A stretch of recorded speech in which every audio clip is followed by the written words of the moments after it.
What you're witnessing is Mexico under fire.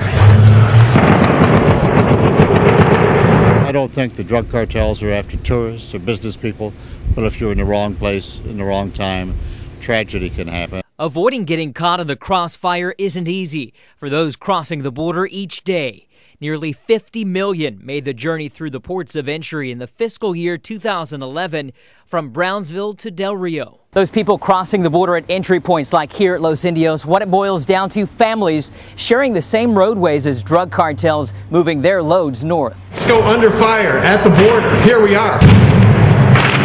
Just this month, 49 mutilated bodies dumped on the side of one of those roads connecting the valley to Monterrey.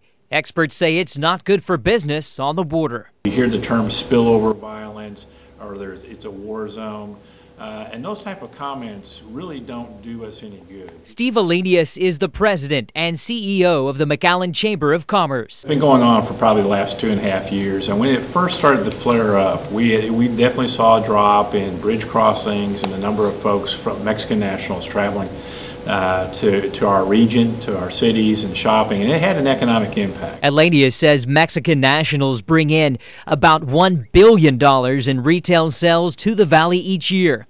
While less may be driving, more are flying the friendly skies. The load factors are setting records. Michael Jones is the business development manager for the Brownsville South Padre Island International Airport.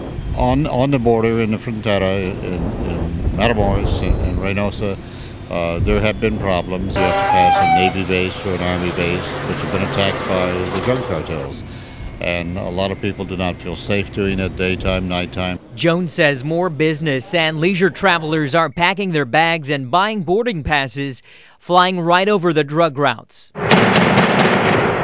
Aeromexico flights from Monterrey to Brownsville are packed. So full, Jones says, the airlines are overbooking them, sometimes sending passengers to other airports. People feel more secure using our airport. There's a plethora of security agencies here. One 50-seat regional jet like the one behind us, 7 days a week, puts $22 million into the economy. According to Jones, each flight brings in $328,000 in sales tax revenue, with visitors from Mexico spending money on valley hotels, restaurants, and shopping in a safe environment. I feel very safe going to the movies in the evening. I don't worry that something's going to happen. Julian Alvarez is with the Regional Chamber of Commerce. We have some concerns in Mexico, but I feel very confident that when I go over there, I can freely go to a dentist or go eat dinner. Of course, I'm a little more cautious on what time I go, and I go in groups, and just like I would anywhere else. If I was in a major city in Houston, I wouldn't certainly go by myself to eat dinner,